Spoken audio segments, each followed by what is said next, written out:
Hello बच्चों, कैसे हैं आप। उम्मीद है बिल्कुल स्वस्थ हैं, सुरक्षित हैं और अच्छे से ऑनलाइन कक्षाओं में पढ़ाई कर रहे हैं। तो एक बार फिर से आपका मेरे YouTube चैनल विज्ञान हर घर बने पाठशाला में बहुत बहुत स्वागत है। चलिए बच्चों, हमने पिछले वीडियो में चैप्टर 13 जो आपका चुंबकों द्वारा मनोरंजन को अच्छी तरह से किया था और ख़त्म किया था उसको। आज हम इस चैप्टर के अभ्यास के प्रश्न उत्तर कर लेते हैं। प्रश्न नंबर 1 क्या है, रिक्त स्थानों की पूर्ति करें। तो पहला प्रश्न ध्यान से देखिएगा। कृत्रिम चुंबक विभिन्न आकार के बनाए जाते हैं, जैसे छड़ चुंबक, ठीक है। दूसरा है बेलनाकार चुंबक, आपको बताया था मैंने जब पढ़ाया था, बेलनाकार होता है। तीसरा चुंबक होगा आपका छड़ चुंबक हो गया, बेलनाकार चुंबक हो गया, तीसरा क्या होगा, नाल चुंबक, नाल चुंबक। तो चुंबक 3 प्रकार के हैं, बेलनाकार, छड़ चुंबक और नाल चुंबक, ठीक है, कृत्रिम चुंबक। दूसरा है जो पदार्थ चुंबक की ओर आकर्षित होते हैं उन्हें बोलते हैं हम चुंबकीय पदार्थ। क्या बोलते हैं हम? चुंबकीय पदार्थ। यानी चुंबकीय पदार्थ क्या होते हैं? वे पदार्थ जो चुंबक की ओर आकर्षित होते हैं उनको चुंबकीय पदार्थ कहते हैं। कागज एक कैसा पदार्थ है? चुंबकीय या चुंबकीय? यह एक अचुंबकीय है, क्योंकि यह किसकी ओर आकर्षित नहीं होता, यह चुंबक की ओर आकर्षित नहीं होता, इसलिए यह एक अचुंबकीय पदार्थ है, ठीक है। चलिए घ तक चलते हैं। प्राचीन काल में लोग दिशा ज्ञात करने के लिए डैश डैश का टुकड़ा लटकाते थे। किसका टुकड़ा? प्राकृतिक चुंबक का टुकड़ा लटकाते थे। दिशा ज्ञात करने के लिए चुंबक का टुकड़ा लटकाते थे। यह चुंबक के सदैव 2 ध्रुव होते हैं। कितने ध्रुव होते हैं चुंबक के? हमेशा 2 ध्रुव होते हैं, ठीक है। उसके बाद तो इसका यह है बेटा, चुंबक के सदैव कितने ध्रुव होते हैं? 2। ये मैंने आपको पहले बता दिया, ठीक है।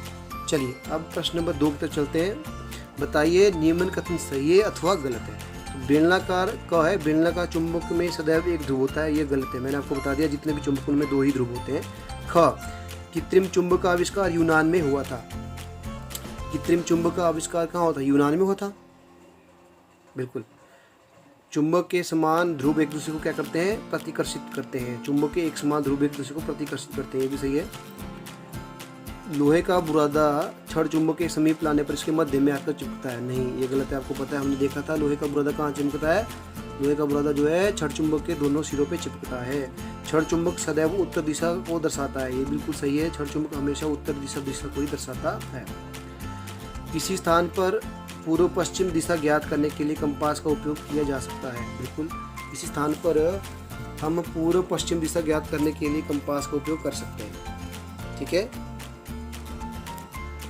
अब रबड़ एक चुंबकीय पदार्थ है, यह गलत है। रबड़ एक अचुंबकीय पदार्थ है, ठीक है बच्चों।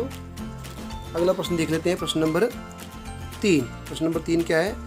यह देखा गया है कि पेंसिल छीलर यानी जो शॉर्पनर है, यदि प्लास्टिक का बना होता है, आपको पता है, फिर भी यह चुंबक के दोनों सिरों से चिपकता है।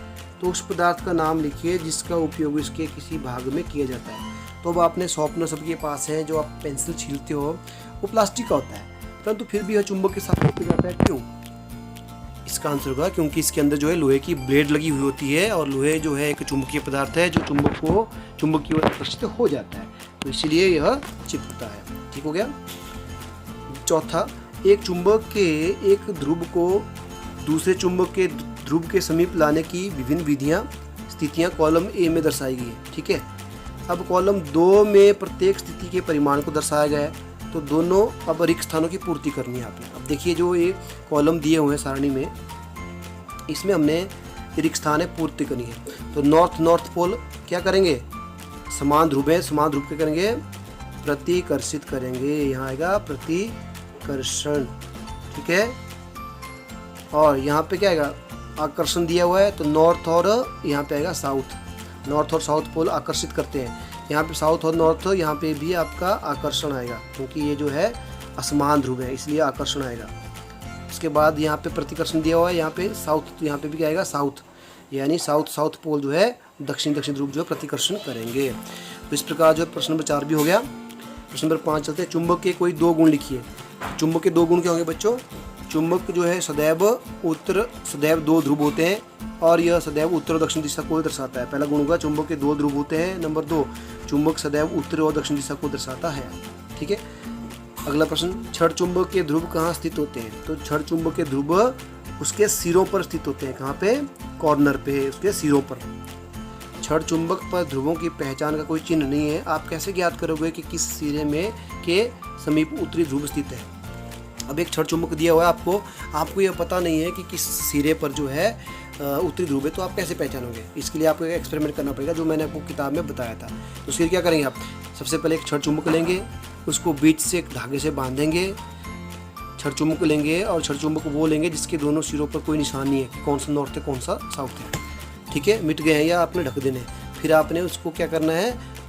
बांधना है धागे से बीच से और उसको लटका देना है आपकी लकड़ी की सहायता से बीच हवा में। फिर आपने उस चुंबक को घुमाना है, तो जिस दिशा में वो खड़ा होगा फिर आपने देखना है। आपको पता ही है आपके घर से जिस दिशा में आपने वो लटकाया है उस दिशा में कौन सी दिशा से सूरज उगता है। तो सूरज उगने वाली दिशा होती है पूरब, उसके बिल्कुल ठीक पीछे होगी पश्चिम, और आपके ठीक फिर बाईं तरफ, यानी आपने मुंह करना है जहाँ सूरज दिशा में उगता है उस तरफ। तो उस दिशा में पूरब और पीछे तरफ को आप पश्चिम, और लेफ्ट हैंड की तरफ आपका उत्तर, और राइट हैंड की तरफ आपको दक्षिण। तो अब आपने देखना है कि उस डायरेक्शन में आपने खड़े हो जाना, फिर देखना है चुंबक की कौन सी दिशा, कौन सा सिरा किस दिशा में है। तो जो सिरा चुंबक का आपकी बाईं हाथ की तरफ होगा वो होगा, कौन सा ध्रुव होगा चुंबक का? वो होगा आपका नॉर्थ पोल, साउथ, यानी वो होगा साउथ ध्रुव, क्योंकि वो हमेशा आकर्षित होता है नॉर्थ की तरफ को। और दूसरा सिरा होगा आपका दक्षिणी, तो वो होगा आपका दक्षिणी पोल। तो इस प्रकार जो है वह चुंबक जो है उत्तरी और दक्षिण दिशा को दर्शाएगा।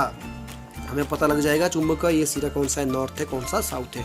जो सिरा जो आपको दक्षिण दिशा की तरफ होगा वो होगा आपका साउथ पोल, नॉर्थ पोल, क्योंकि अपोजिट पोल एक दूसरे को आकर्षित करते हैं। तो जो सिरा जो है दक्षिण दिशा में होगा वो होगा उत्तरी ध्रुव, और जो सिरा उत्तरी दिशा में होगा वो होगा आपका दक्षिणी ध्रुव। चलिए प्रश्न नंबर 6 भी हो गया। प्रश्न नंबर 7 देखते हैं। आपको एक लोहे की पत्ती दी गई है, आप इसे कैसे चुंबक बनाएंगे? तो ये मैंने आपको चैप्टर में बता दिया था। एक लोहे की पत्ती लेंगे, फिर एक हम छड़ चुंबक लेंगे, छड़ चुंबक का एक सिरा हम एक पत्ती के एक सिरे से रगड़ेंगे और दूसरे सिरे तक ले जाएंगे। फिर हम चुंबक को उठाएंगे, दोबारा हम पहले वाले सिरे पर रखेंगे और रगड़ते हुए दूसरे सिरे में ले जाएंगे। यही प्रक्रिया हम 30 से 40 बार करेंगे। फिर हम देखेंगे कि वो हमारी लोहे की पत्ती जो है चुंबक बन जाती है। अगर ऐसा ना हो तो हम इस एक्सपेरिमेंट को हम और बार दोहरा सकते हैं, बार बार, जिससे यह प्रक्रिया पूरी हो जाए और चुंबक बन जाएगी। तो इस प्रकार हम एक लोहे की पत्ती को चुंबक बना सकते हैं। उसके बाद है दिशा निर्धारण में कंपास का किस प्रकार प्रयोग होता है, ये आप बता सकते हो। तो बच्चों प्रश्न नंबर 9 है, दिशा निर्धारण के लिए कंपास का किस प्रकार प्रयोग किया जाता है। देखो मैंने आपको ये चैप्टर पढ़ाते समय बता दिया था। हम क्या करेंगे, एक कंपास लेंगे। एक कंपास आमतौर पर एक छोटा सा बॉक्स होता है, मैंने आपको बताया, और उसमें एक ग्लास कवर होता है, एक चुंबकीय सुई होती है बॉक्स के अंदर, और जो स्वतंत्र रूप से घूमती रहती है। अब कंपास में उस पर चिन्हित दिशाओं के साथ एक डायल भी होता है।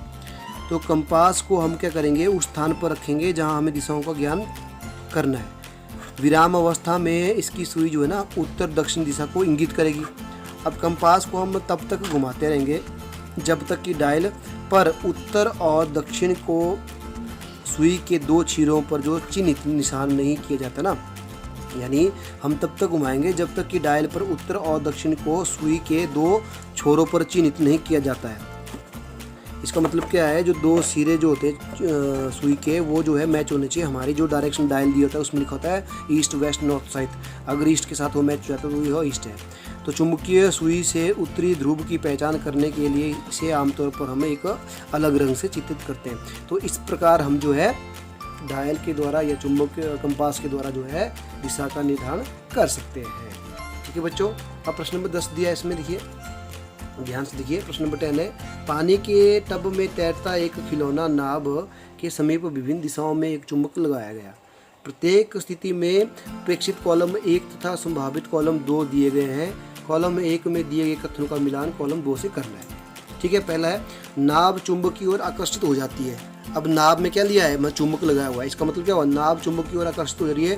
तो इसमें देखिए कॉलम बी में किससे मिलेगा, नाव के चुंबक लगा है जिसकी उत्तरी ध्रुव जो है नाल के अग्रभाग की ओर है। तो नाल में एक चुंबक लगा है जिसका जो उत्तरी ध्रुव है वह अग्रभाग की ओर है। तो ये भी नहीं होगा इसका। नाव चुंबक की ओर आकर्षित हो जाती है क्योंकि नाव के ध्रुव लगाया है, उसका दक्षिणी ध्रुव जो है, ये भी नहीं होगा। नाव की चुंबक की ओर आकर्षित हो जाती है क्योंकि नाव चुंबकीय पदार्थ से निर्मित है, बिल्कुल ये मिलेगा इसका तीसरा। नाभ चुंबकीय पदार्थ से निर्मित है, इसलिए वह चुंबक की ओर आकर्षित हो जाती है। ठीक है। तो दूसरा है नाभ चुंबक से प्रभावित नहीं होती है। अगर नाभ चुंबक से प्रभावित नहीं होती है तो यह एक अचुंबकीय पदार्थ से बनी है, तो इसका आएगा चौथा।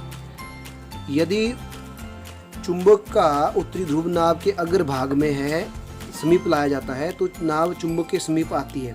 देखिए, यदि चुंबक का उत्तरी ध्रुव जो है ना नाभ के अग्र भाग में लगाया गया है तो नाभ चुंबक के समीप आ जाती है। इसका मतलब क्या है, नाभ के चुंबक में लगा है जिसका उत्तरी ध्रुव नाभ के अग्र भाग में, नाभ के चुंबक लगा है जिसका दक्षिणी ध्रुव जो है नाभ के अग्र भाग में, तो इसका आएगा आपका पहला। ठीक है।